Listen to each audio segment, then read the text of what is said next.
Welcome to DocPod. Hear Health. Well, I'm here with Dr. Chris D'Angelo, who is a board-certified internist, board-certified in critical care medicine as well as pulmonary disease, Cleveland Clinic trained, and is now practicing in Ohio, and one of my close buddies for the better part of 2 decades. So welcome to the show, Chris. Thanks, buddy. It's good to see you. Hey, man. You too. We're going to talk about a lot of things, mostly that cough, but Perfect timing. Exactly right. And make sure I'm saying this correctly: eosinophilia, asthma, different treatments, different things that you're seeing in your practice, in your patient population, things that people present to you, how you treat short, long term, etc. So. I guess maybe firstly, give me a quick little synopsis, little bio. How'd you get to where you're at? It's a good question. So obviously we were together in college, so I didn't really start studying medicine until my senior year of college. My roommate is also a practicing physician. I think we both know him, a Dr. Thomas Charles Pitts, right. board certified neurologist practicing in New York right now. One of the smartest guys we ever probably met in our lives. And he was studying to be a doctor. I thought it was super interesting. And he's like, hey, man, just take this class or whatever. So I took the class, and it was the first A I ever got at Florida State. Ever. So which class? Brain and behavior. Do you remember that? Oh, I love that class. I got an A in that too. Should I have been a doctor? Yeah, I mean, it literally it paved my way to do what I'm doing now. I swear. That's awesome. I promise you. Yeah. I got 100% in that class. Yeah. I didn't get a single question wrong on any test. I think we took that class together. We did? It was early in the morning. Yeah. Like super early. Yes, the earliest ever. I missed a lot of them because of that. Yes, or we did it because it was early. Right. Also. Oh, man, memory lane. That's great. Yeah. So, that was my first kind of introduction into, studying medicine. And then I moved back home and I went to school at nighttime at FAU in Boca, obviously where you were from. And then got into med school. And that was pretty much it, man. I stayed at Cleveland Clinic in Weston, Florida I was there for 8 years. Yeah. I did the last 2 years of my medical school there. And then I did 6 years of training there, 6 years of residency, internal medicine, or 3 years of residency in internal medicine. And then another 3 years doing pulmonary and critical care fellowship. Awesome. And that was it. Yeah. And that's where I'm at. And then you practiced down in Fort Myers for a little bit, correct? And then moved into Ohio semi-recently? So my first year out of training from fellowship, I practiced in Fort Myers for a year. But it was with a big group of a lot of pulmonologists, you know what I mean? And everyone kind of you were under someone's thumb all the time. You couldn't really do your own thing because the group had a mindset already, right? You had to kind of just I don't know what's the word I'm looking for. It's kind of a cog in the wheel, right? It's not necessarily a bad thing, but you're coming into an established practice. So, I mean, don't get me wrong. I appreciate it because I had a lot of patients, that were already there. But it was a lot more clinic time too. And I'm more of the ICU guy. I pulmonary clinic. I do love it obviously because that's going to be a big part of this conversation, asthma. But I love being in the intensive care unit. I love the acuity. I love being able to fix someone sight on scene. You know what I mean? Yeah. Be able to it's very rewarding because literally you pull them off of death's doorstep, literally right there. Yeah. And see it happen in real time. Yeah. And I look back to us in college. I'm like, man, I can't believe I'm allowed to do this sometimes. Man, I could say that about a few people that we know, but I think we digress a little bit. So maybe translate or kind of segueing into next part of that conversation. So, I love the critical care aspect of your practice. Talk to me a little bit about what you're seeing. And one of the main subjects we're going to talk about is asthma, but in your, I guess, regular or day-to-day practice, walk me through a little bit of that. We talked about a couple of different things step-by-step, or am I getting that correct? The type of management for the... Yeah. So stepwise. It's stepwise. That's it. Yep. Excuse me. That's okay. I mean, so when we start talking about asthma, I'll obviously get into the treatments and where you start to where you can finish. Do you know what I mean? Right. As far as controlling their symptoms. So where do you want to start? How about you start and then we'll just go through it.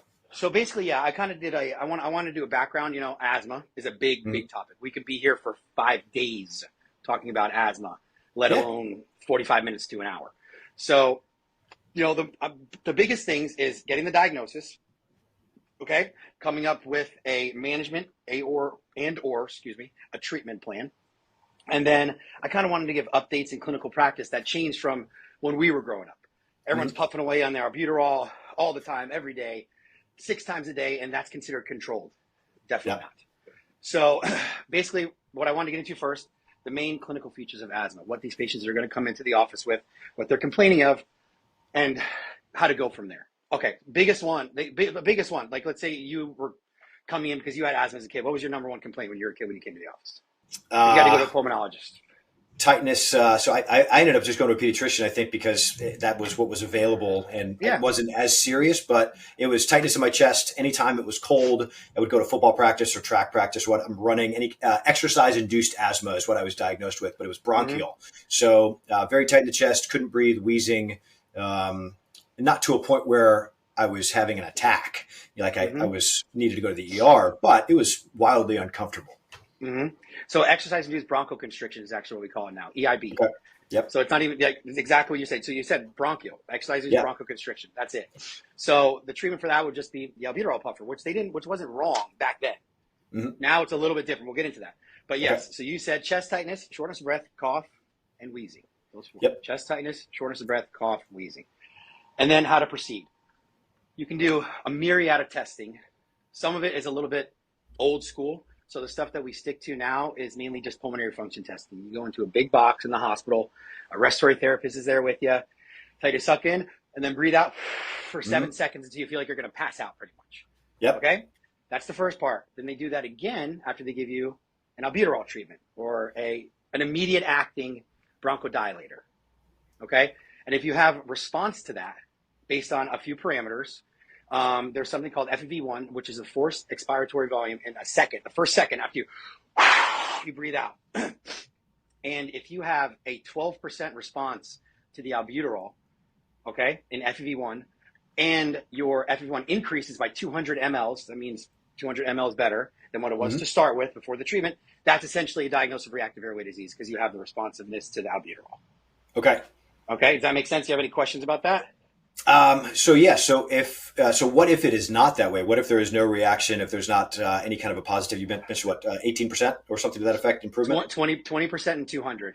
12 and 200. I apologize. So if there is not, so if I hit 9 and if I hit 150, what's the next step on that? Am I in trouble? No.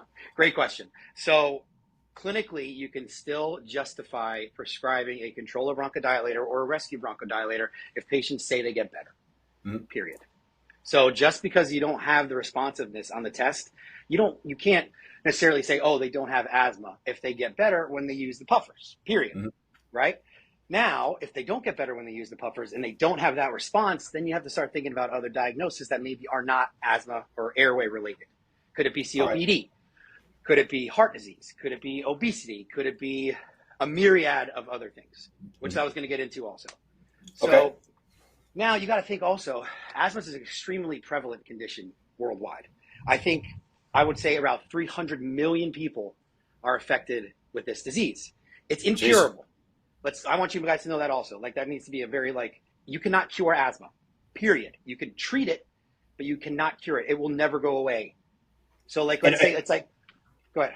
No, is that certain types of asthma that is that way? Are there other types that you grow out of, et cetera? Because for me personally, if I sprint, if I try to run a mile as fast as I can in 30-degree weather, I'm still going to feel it, but I don't have that effect anymore from cold weather if I'm running outside as a 40-year-old man as I did when I was 15. So I either didn't have that specifically or something changed where I grew out of it, or I'm no longer as affected. I like what you said. So if diagnosed with asthma, usually as a child is more allergic related. Older age is more related to other things. So when you have allergies as a kid, that's usually when you have the earlier diagnosis of asthma. Now it can go away, but it also can come back. You can have a straw that broke the camel's back, such as COVID. COVID is bringing asthma back for a lot of patients that had it when they were young. A lot. So that extremely prevalent, post-COVID condition. So, I mean, just from what my standpoint, recognizing asthma, and there's a lot of other post-COVID conditions. I'm not going to go into those because they're not necessarily related to this talk, but they are out there. And then you got to think about how much it costs. So these people that have exacerbations, they go to the ER all the time. And every ER visit costs money. And every admission costs money. This is probably, I would say, one of the top 10 most costliest diseases in the United States. Is that just because of repeat exacerbations uncontrolled? Yeah. A lot of these patients don't have pulmonologists. They have primary care doctors. And, primary care doctors manage everything. And asthma is a very, very, very specific condition that should have a specialist following it and not just the primary. It's not fair to them because there's so many different types of asthma that are out there now, and the updates are constant. And how is a primary care doctor going to keep up with all that? Because they have to keep up with the blood pressure. They have to keep up with the cholesterol, the diabetes, the chronic pain. You know what I mean? Every other condition that somebody has. If someone comes in to me and says, hey, I have asthma, but I also have a headache, I'm like, whoa. I don't need to know about this. I'm here for here. Exactly. You go here, over there. But primary care doctors can't say that. Right. They have to listen to every single complaint a patient has. So it's not fair that, we expect these primary care doctors to treat asthma adequately because they don't have the time, and honestly, they don't have the knowledge. They just don't. It's impossible. So no, and it's important. As you mentioned, right? If you come in for a headache, right, and your primary care physician, you don't have the training. You trained in family medicine or internal medicine. You went into practice for whatever it is that you treat. Peds, early adult, and then you are not a board certified pulmonologist or critical care physician, et cetera. So the additional fellowship, the training, the knowledge, you pass it on, you refer in, but that doesn't happen all the time. So I have to assume that you and others like you are seeing a huge influx in patients from post-COVID, as you mentioned, but also these, family physicians that probably can't handle the patient load, one, but two, don't have the ability to treat. It's not even their fault. They just don't know. They have 10 minutes per patient. They have 55 patients a day. It's not fair. You can't expect these people. So thank God they didn't have a pulmonologist in this area for like 3 years. Really? So they had no idea. So they've been trying to manage these patients by themselves for 3 years. So they're still coming to be aware. I've been here for almost 2.5 years and they're still like, oh my gosh, it's a pulmonologist. Thank God. I can breathe again. Yeah, exactly. No pun intended. Yes, exactly. Yeah. Exactly. So, no. So, like, kind of moving forward, we had quite a bit to cover, and just that was a good synopsis. So, lead me off here. So, we talked about what my symptoms were, right, and then some of the additionals. But then, moving forward from that. So you got to think also with asthma, there's no pathognomonic clinical symptoms. There's nothing that says if he has this, he definitely has asthma. That does not exist. There's a myriad of testing that you do. If you have one test that's positive for asthma, or it's maybe a little bit borderline positive, then you got to proceed further with other testing, right? So first of all, what do you look at first? Like we've talked about, the symptoms. Number one, we said wheezing, right? Wheezing is a huge thing. Now, what about wheezing? There is, I would say, a breakdown of 6 different factors regarding just wheezing that allows you to delve into the diagnosis of reactive airway disease, i.e. asthma. Number one, what type of wheezing is it? Is it when you breathe in or when you breathe out? When you breathe out, expiratory wheezing. That's number one. Okay, wheezing with expiration.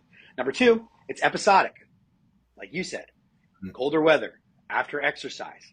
It could be, you're mowing your lawn, whatever, you know what I mean? So episodic wheezing is key for the diagnosis of asthma. Not pathognomonic, but it helps, okay? Another one. So usually it's at nighttime or first thing in the morning. That's when the wheezing mostly occurs. Do I have a really great explanation for that? No, nobody does, but that's just part of the clinical features of asthma. The other thing, obviously the biggest one. So when we talk about treatment of asthma, the first thing that we say, what do you think it is? Can you guess? The first thing when you talk about treatment, like the first, management. The first key of management. Smoking, if you do. Trigger avoidance. Yeah, there you go. Yeah. You know what I mean? Any type of trigger. It can be like, so down pillows are huge triggers of asthma. Pets that you don't, cats, dogs, dust mites, et cetera. Triggers are huge proponents. And if a patient comes in and says, hey, every time, my wife wears this perfume, I say, number one, get a divorce. And number two, can't you just go shopping? Can we avoid all the paperwork? Can we just go shopping? Exactly. So, so that's a big one. And after exercise is huge. Like you said. Yeah. Mm-hmm. Okay. And the other thing is most, but not all, improve with treatment. Mm-hmm. Most. So there's one type of asthma, long-term asthma, untreated, can lead. This is a huge thing. There's a lot of pathophysiology involved in it, and it's extremely interesting, but it's way beyond this podcast. I'm not going to lie. It's called airway remodeling. Okay. Basically, after prolonged inflammation, there's a massive release of certain types of molecules, in your airway that basically form like a hardening, like a plastering of your airway. It's called remodeling, like I said. And you don't respond to bronchodilators at all because you've been so far gone for so long. Like I have a patient who's never smoked in her entire life, but was not managed properly for, 30, 35 years. And her lung function's down to 32% with no response to puffers because she wasn't treated. So she had remodeling of her airways and now they're stiff. So that's a huge thing when it comes to management, but there's not really much to do regarding that once it gets to that point. So our goal as pulmonologists and primary care doctors is to get them to us soon. And then we want to initiate big gun treatment if we have to right off the bat to prevent that from happening.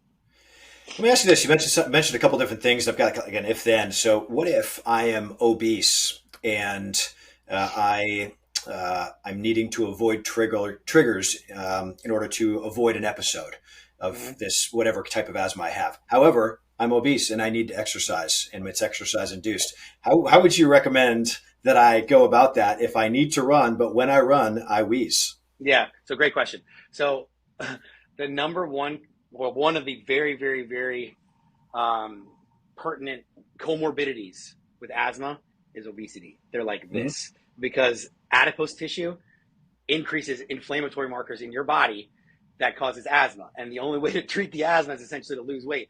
But now I'm not pushing any kind of medications or anything. There's a lot, like most obese patients are also type 2 diabetic, and there's a million of these like type 2 diabetes drugs, whatever. Yeah. But so that's helping us from that standpoint. Otherwise, it's diet, man. It's not even exercise. Most of these people, they drink pop all the time, soda. Now I say pop because I know you moved to Ohio. Yeah, you say pop. Mm-hmm. So number one, that's guy grows up in Fort Lauderdale for 30 years, and now he says pop after 2. Yeah, it's like, just stop going to, if you cut out fast food, you probably lose 50 pounds in a month. But these people, it depends on how much you eat it, I'm certain, but go out here on this road right here behind me. You could probably see it. But there is McDonald's, KFC, Taco Bell, Arby's, et cetera, et cetera, et cetera, et cetera.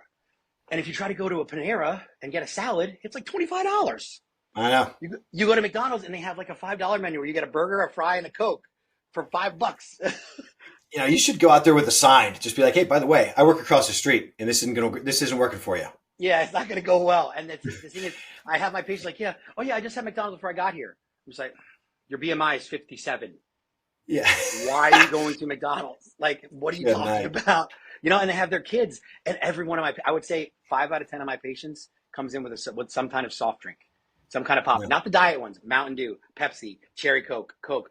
It's a very prevalent in the Northeast where I'm at, that people drink pop. It is what it is. My in-laws pound that down. It just is what it is. That's what they do. Yeah. I mean, that's pretty much everywhere. I mean, and even in South Florida, right? It's a beach scene and it's always bikini season, but that doesn't matter anymore.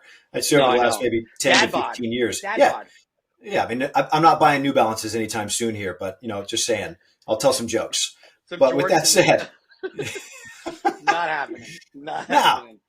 Heck no. But so on that, kind of before I interjected with the if then, but go into some of the treatment regimens for some of the different types and how you recognize when to start, when to stop, things like that. I would love to.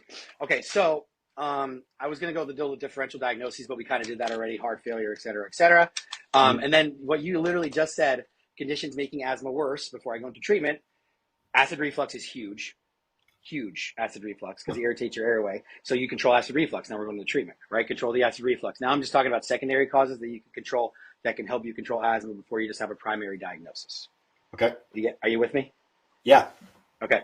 So obesity, chronic rhinosinusitis, like allergic rhinitis, allergies. Chronic sinusitis is a big one. And then anxiety, obviously, is also like a lot of patients become dependent on their albuterols. They feel like if they don't use it, they're not going to be able to breathe. So they get super, and when you get anxious and you already have asthma and you start freaking out and your airways become very hyperactive, you're going to have an exacerbation. But it's triggered by up here, right?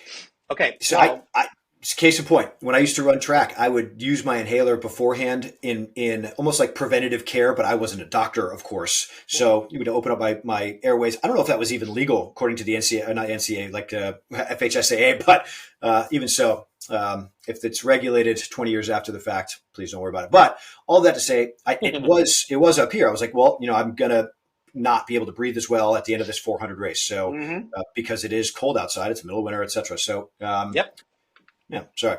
Go ahead. No, I that makes a lot of sense. But now going back to that use of that albuterol. So there are many different types of inhalers out there. Like there's so many. I'm not even going to get into that because I'm not a pharmacist. You know what I mean? I'm not pushing any type of pharma.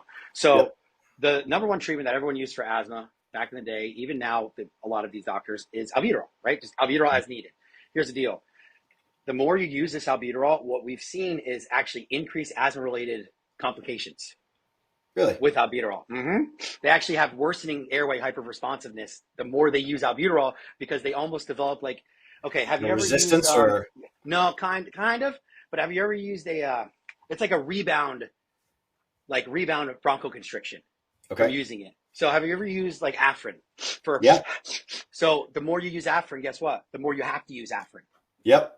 So it's called rhinitis medicamentosa, basically because it's a vasomotor controller. Like, so every time you use Afrin, it's going to narrow the, your vessels in your nose, essentially, that cause you to run, right? And the more you use it, every time you stop, the bigger they get.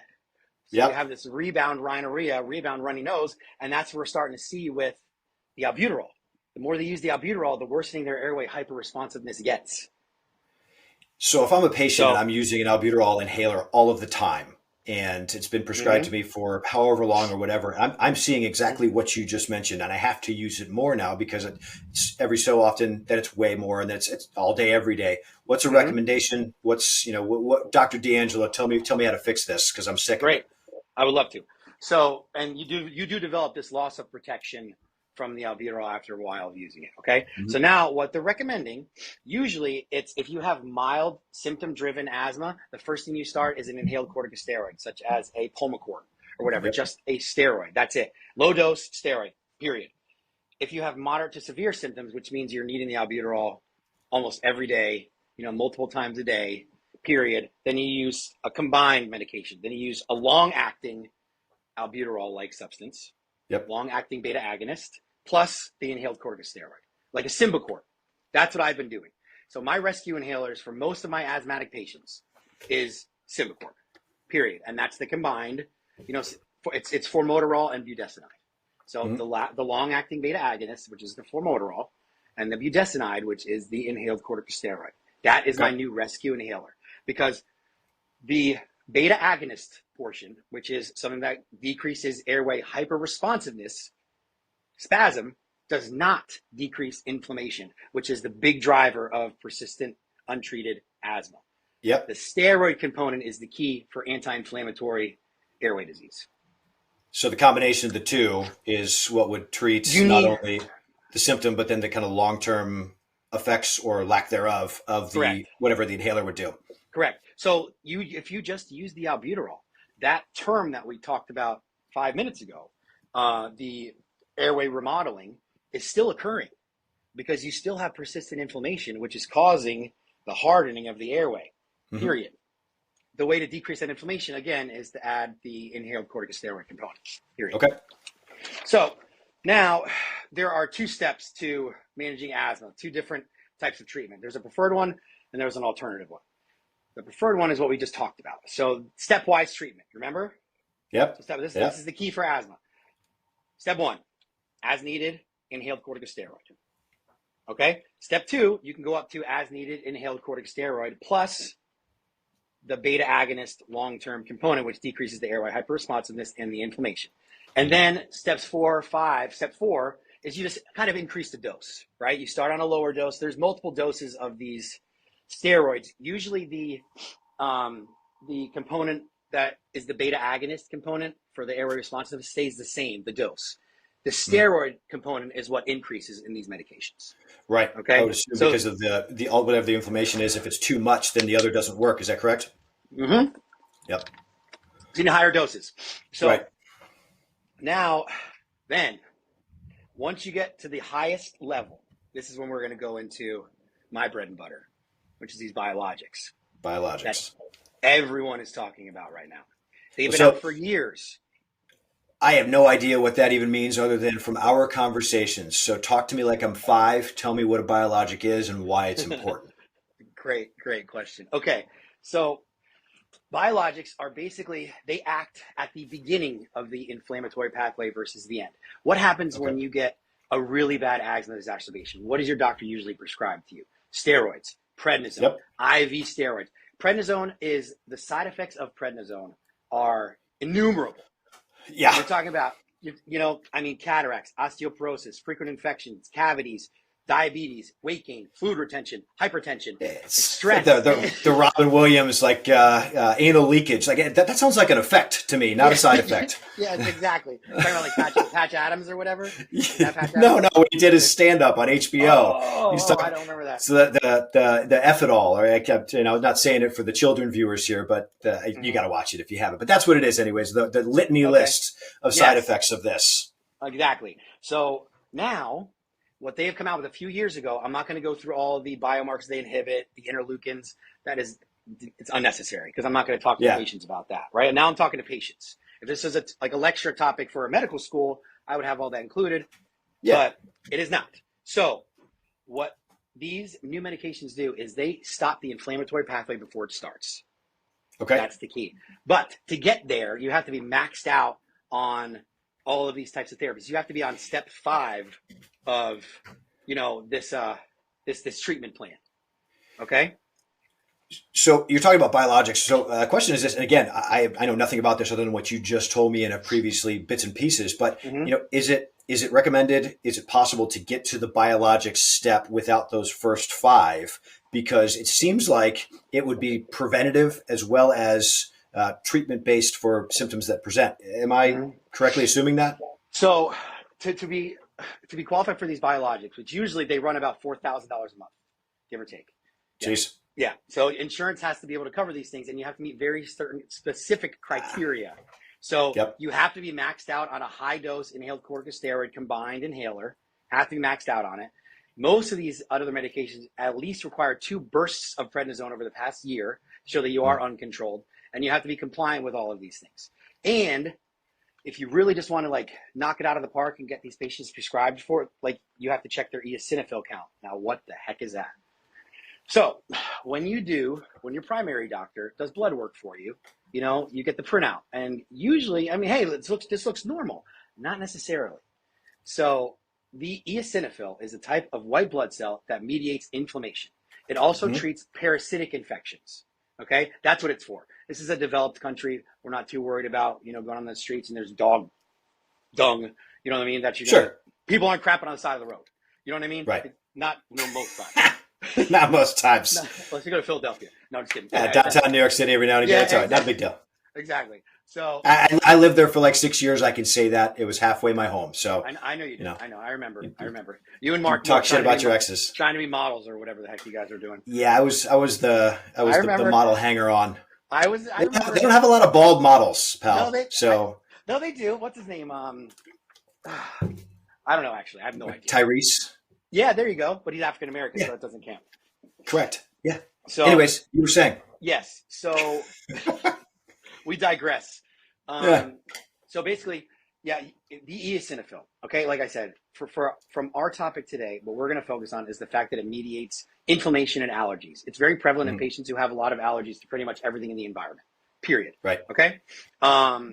So sorry, I didn't mean to do that. Very good. the eosinophil, the normal level of an eosinophil is usually less than 150. But on a blood count, on a CBC, whenever you get, your blood work done by your primary doctor, they usually do a CBC with something called the differential, which breaks down the white blood cell. So there's a few types of white blood cells. We don't need to get into that, but the eosinophil is one of those subtypes. Okay. It mediates inflammation. So whenever they see it, remember the little red arrows that go up and down? Like, hey, look, this is abnormal. We need to focus on this. The level of eosinophils up to it being abnormal is 800. 800 to 1.5 to 8 is the parameter that they say is normal on a CBC. That's a big spectrum. Anything more than 300 will get you qualified for one of these medications. More than 300, and it doesn't flag until it's more than 8. Jeez. So you have a 500 microgram gap of patients that fall into this inflammatory asthma that no one knows because they don't specifically check for this type of white blood cell because they don't know about it. You know what I mean? They just don't know. Like it's not as prevalent to them because they are looking at so many other things, right? They're looking at anemia. They're looking at, if this patient has leukemia, if they're looking at the cholesterol, they're looking at the glucose. They don't specifically look for this type of white blood cell because it's esoteric to their practice. Right. And I got to assume also it's age, weight, height, a lot of different kind of idiosyncrasies into reading that. Is that correct? Because if you're 650 and you're 60, or you're 650 and you're 25, is that a difference maker or no? No. So it doesn't really matter. Age is nothing but a number for these. For this specific marker. Usually, though, it's higher when you're younger because that's allergy. Like asthma is more allergen mediated when you're younger. Right. So it's higher. Right. So, but if it's so high, then you have to look for other conditions such as parasitic infections and stuff like that. You can't rule them out if it's like in the thousands. Right. Something like cancer or AIDS, right? If your T cell, white blood cell, all the other things are super, super, super high or super, super, super low, it's something else. Yes, exactly. Yeah. So there are something called hypereosinophilic syndromes that's another podcast altogether. I'm not gonna lie. Okay. Hey, episode 2 with Dr. D'Angelo, hypoeosinophilic. It really is. Syndrome. Yeah, there's a lot of them. So, but these medications can be used for those conditions also.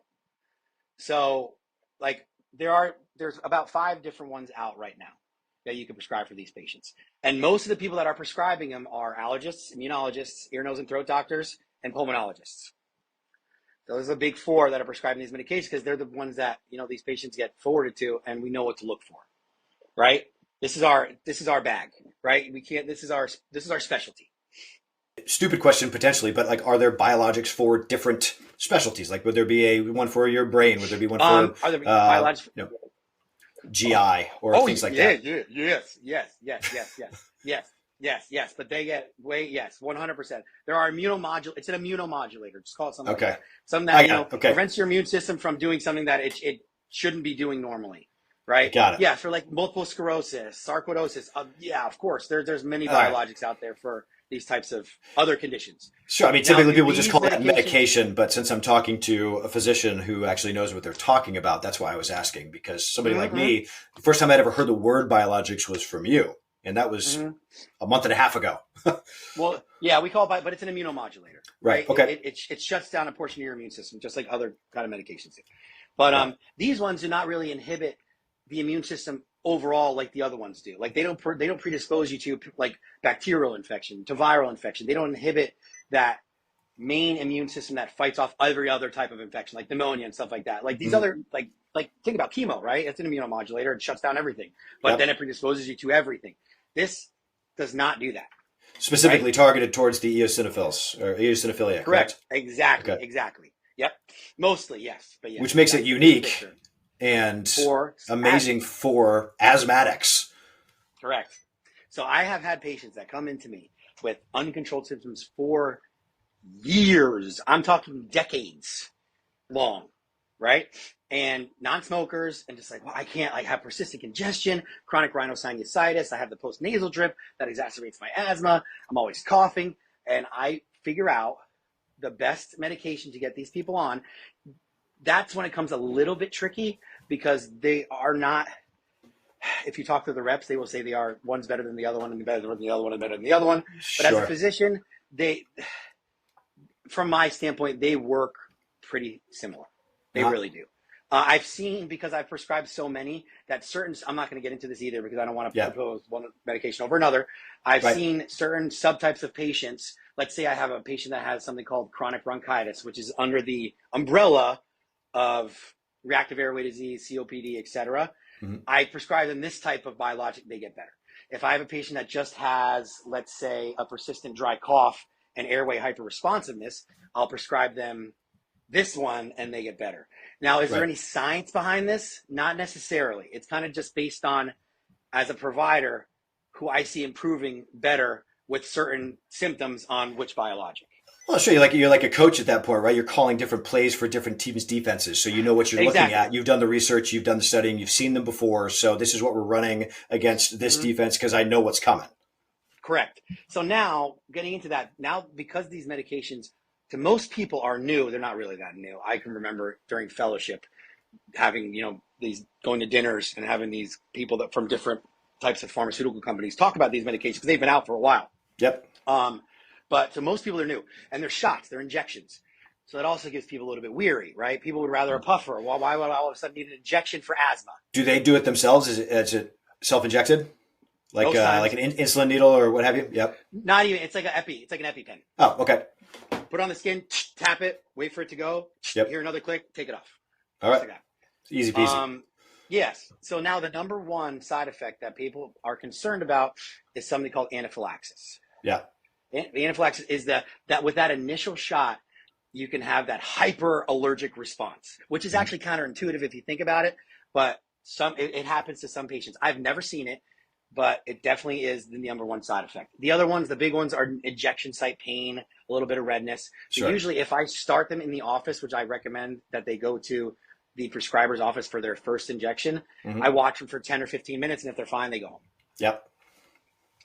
So, and the majority of my patients have had significant improvement of their symptoms with these biologics. Now, the caveat is you cannot stop your asthma treatment like the puffers just because you're on the biologic. That is the controller. Got it. That does not go away because asthma is not curable. Just because you're inhibiting the inflammatory pathway doesn't mean you're not going to have airway hyperresponsiveness still. Right? But you can pull off of the inhaler, I have to assume, from regular daily, hourly usage. No? Okay, no? You can pull away from your rescue. Okay. But you can't pull away from your controller. Okay. That are at least the recommendations that they're dealing with now. They haven't changed those yet. But they want all the companies, at least the insurance companies that are prescribing these medications and covering them, want their patients to remain on their controller bronchodilator and not this be their end-all, be-all treatment. Because this is the final step. This is the peak of that step ladder. Yep. So just because you're on this, you can't all of a sudden be like, we negate everything that we've been doing for years. Sure, you know but what it does, I think, what it sounds like it does anyways, is that once you get onto these biologics, it makes you go from step 5 back to step 1.5. Correct. I would say 1.5 or 2. Correct. Yeah. Correct. But you need to be on a controller. You can't just be on a rescue. Right. You have to be on a control. You can get rid of your rescue. That's what I want to see happen. That's my goal. That's how I know you're controlled. You're not using your rescue inhaler anymore. That's controlled to me. And I'm certain it's patient to patient, case to case, but timeline, like how long does this take to kick in? Is it, weeks? Is it months? Is it a year? Very good question. So each of these medications is dosed differently. One of them is every 2 weeks. One of them is once a month for the first 3 months and then every other month. And then the other ones are once a month. Okay. So it depends on the patient again, which I think, benefit from the more often or the less often. Most of the time, the one that's less often, they know when they need their next dose. Yeah. Like it's coming, which is a good thing because it's working. But like the day or 2 or 3 before they get it, they're like, all right, come on, baby. Like I need this medication. But you can't take it earlier because you're not going to get it earlier. Yep. You know what I mean? It is what it is.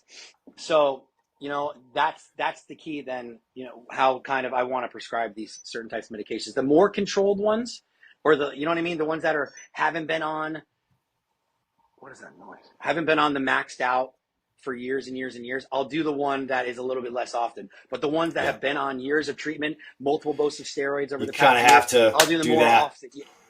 Yep. Yeah. You got to hit it harder. Yep. Some patients, don't tolerate them, honestly. They just don't. They don't feel like they benefit. And then if they don't, what do you have to do? You have to look for something else. Yeah. Why are you not benefiting from this medication? What else is going on? Do you have heart failure? Do you have another condition that we're missing that's preventing you from, because in the science, you should be getting better. Yep. Right? Because this is like, I tell patients when I put them on these type of medications, this is it for me. Like this is, I've done all that I can do. Like from my chair right here, this is the last ditch effort. And if you don't get better on this, then something else is going on. Right. And that's good news on both ends, right? Either you're going to get better or we will find out that it is something else that we will treat that. Well, someone will. But yeah, we as a hospital practice, we as exactly. we as medical experts. Yes. So like sometimes, like honestly, if I have one of these, so my practice is 5 family medicine internists, like internal medicine / family medicine doctors, and then me. Yep. So if I have these patients, I'll like literally bring, and they'll refer to me. I'm like, hey, doc, can you come in here real quick? Like, this is what I've been doing. What do you think? We'll do a shared medical visit right on site. That's the benefit of this practice because I'm friends with all these guys. Mm-hmm. I mean, the guy right here that I share a wall with is my next door neighbor. Literally, he lives across the street. So there's good camaraderie there. There's a good referral base. So saying, go ahead. No. I was just saying, do you see a lot of exactly that, right? A lot of get on the biologics. This is the last step. This is what we're treating. And then it's something else. Like, are you seeing more of that? Or are you seeing more? I don't know if that's an easy question to answer or not, but. So it's going back to what you asked me before. How long do these things take to work? Yeah. Every single patient's different. Everyone's like they say, like there's a loading dose. So like for the one that you get once a month for the first 3 months, after that third month, you should start really seeing some improvement because then it's every other month. You know what I mean? And the one that's every 2 weeks, you should start seeing relatively quick because it's often. But like I said, everyone's different. So like I had a gentleman that I just started the once every 2 week medication on, and his cough and everything has significantly improved after I want to say about like 3 months, along with his shortness of breath. But he still has the persistent congestion here. Maybe because that's been going on for longer, so it's taken longer to treat. You see what I'm saying? Yeah. Or is there something else? Does he have another reason why he has such bad sinusitis? Are there polyps? Does he need to have an ear, nose, and throat evaluation? Does he need to go look back on those sinuses? Does he need a washout? You see what I'm saying? Yeah. Like he, and theoretically, he shouldn't have that anymore.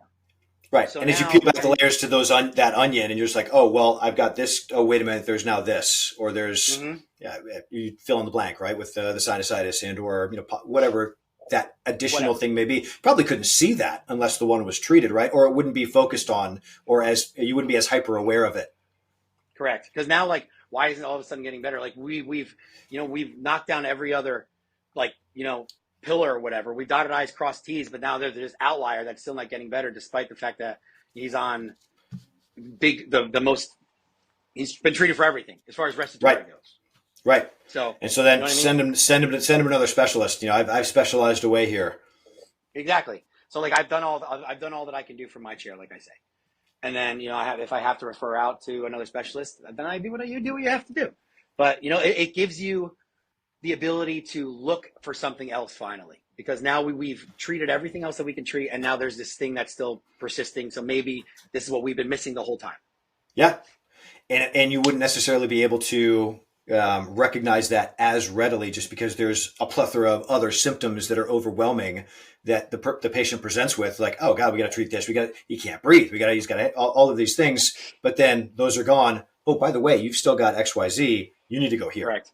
Correct. So what I want these patients that are listening to us talk today to realize that there are options out there for you regarding your persistent asthma condition, your persistent wheezing, chest tightness, as frequent as it could be. If you've been on steroids multiple times per year and you still need them, but every time you get them, you get better. And every time you stop them, you get worse. Yep. This is the next step to talk to your doctor about these possible biologic medications that inhibit the inflammatory pathway before it starts. That is the whole point of this conversation. I want you guys to realize that you're not stuck, because patients feel stuck, and it's very frustrating. They don't want to go to doctors anymore because they're not helping them, because every time they go, they put a little patch on it. They give them the prednisone, and they go home and they get worse the second they stop it. And they don't want to be on prednisone. It makes you feel like you're going to jump out of your skin. It's a steroid. That's what these bodybuilders actually do, take a type of steroid that's oral that's very similar to prednisone. You know what I mean? So, these patients have all these side effects from them, but they keep needing them because that's the only way they can breathe. That's the only way they can feel comfortable. Or they just have to live with their persistent cough and congestion and just be like, this is just me. It's not. It doesn't have to be, is my point.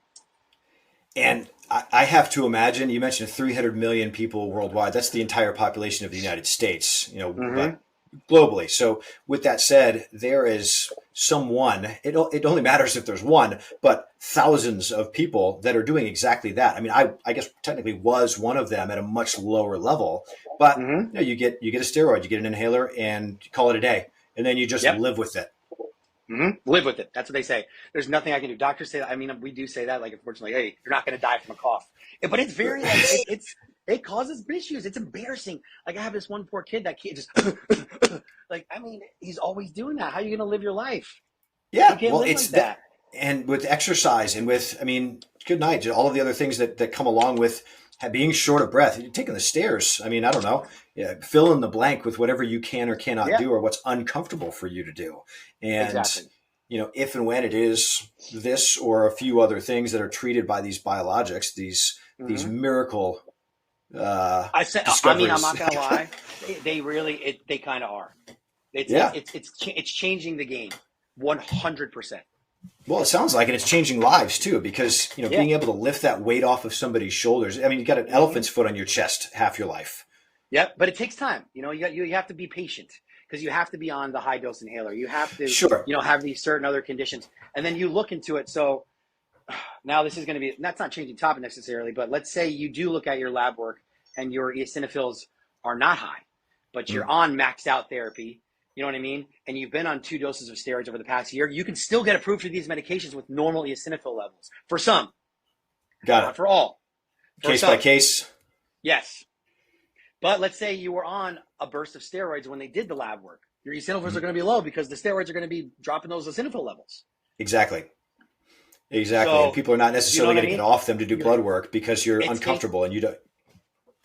It's case by case basis. You as a physician how to look beyond those little things, to see if this patient's going to benefit from it. They don't have to be the cookie cutter hypereosinophilic syndrome. You know what I mean? They don't have to be this, that, no. Exactly. And I got to think on a patient level, we have not because we ask not. My grandma always used to say that, right? So just ask the question, like, hey, can I get this level? Can you look at this level and see where I'm at? Because no patient would know unless they heard this conversation. No patient would be like, hey, because they don't have that arrow. That red arrow is not there. Exactly. Unless it's, and that's why we're having high. it. Yeah. And even if it's crazy low, ask the question anyways, because if you're in step 1 to step 2, touching 3 of what we just talked about, you may be a candidate, but also you need to have the conversation. And sometimes you could bypass all those steps and just go right to step 5, because these patients, what they have. That they're, uncontrolled. They've had albuterol. They use it 5 times a day. They have a nebulizer. They use it 4 times a day. You're not going to start with a low dose inhaled corticosteroid. These are patients with severe persistent asthma. Very advanced. Yeah. Yeah, exactly. There are different stages of asthma. There's mild, moderate, severe, and then, obviously. So that's how you would treat them. But you would treat them based on how often they use the albuterol, and that's how you kind of discern, their severity. But that's, like I said, that's for the doctor to determine. It's not a difficult thing. But for the patient to ask, right? The conversation starter comes from the patient, because the doctor's not necessarily going to look for that as a primary care physician, because A, it's not their responsibility, B, it's not in their wheelhouse, and C, the evidence isn't presenting themselves to the blood work necessarily. Okay, and it could be in their wheelhouse. The thing is, a lot of these insurance companies will not approve a primary care doctor to prescribe a biologic. It won't happen. They don't let them do it. They're like, no, you have to go see a specialist. Well, that makes sense, though. You need the training to be able to diagnose, to be able to treat. Yeah, correct.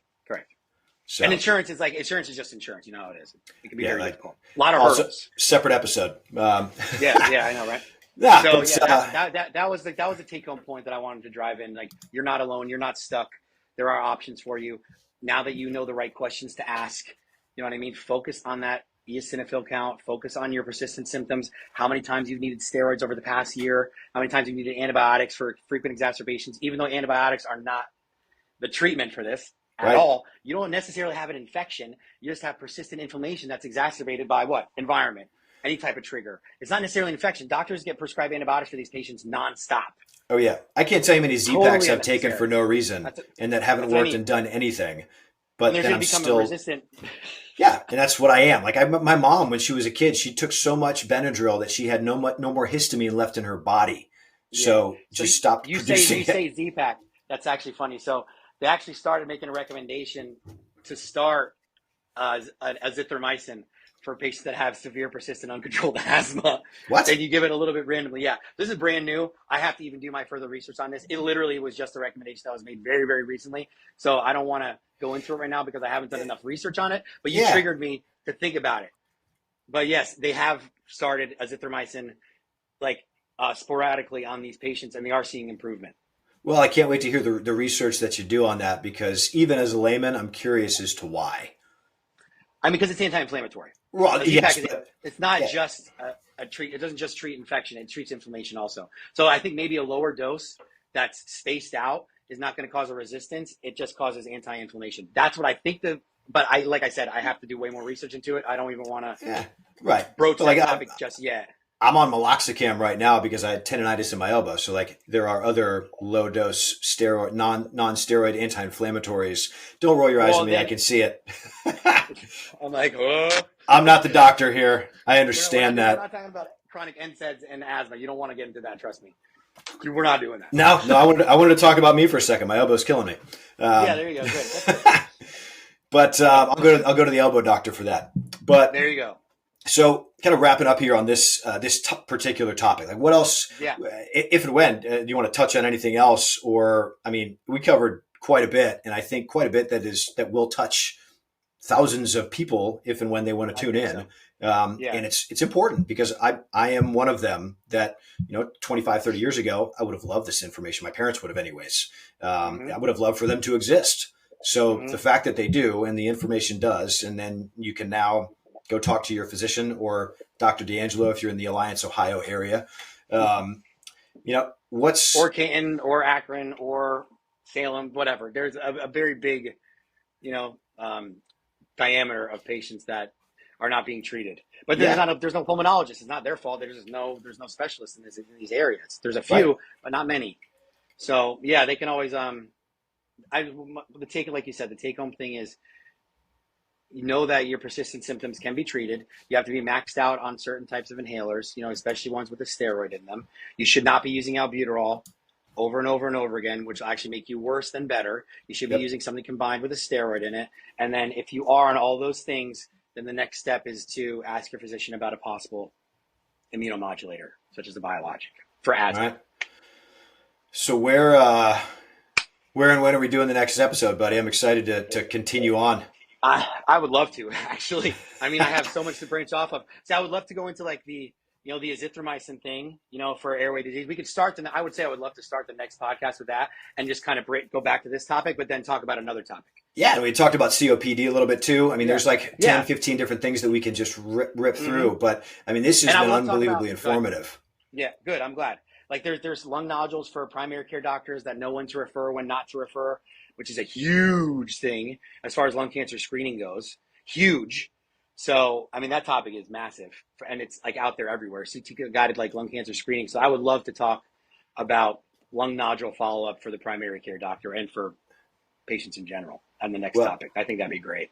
We're going to do that. We'll talk about that off screen, off air. But dude, I appreciate the time and good hanging out with you as per the usual. But Dr. Chris D'Angelo, board certified internal medicine, critical care medicine, and pulmonary disease physician based in Alliance, Ohio, but the Quad City area of Akron, and then continue on in the 100-mile radius. I'm not certain of my U.S. geography at this point. That's pretty far, but yeah, but it's close enough. But yes, it was dude. It was great talking to you. It was great. Nah, man, it's been a pleasure. Thanks for coming on. Thanks for having me. I'll talk to you soon.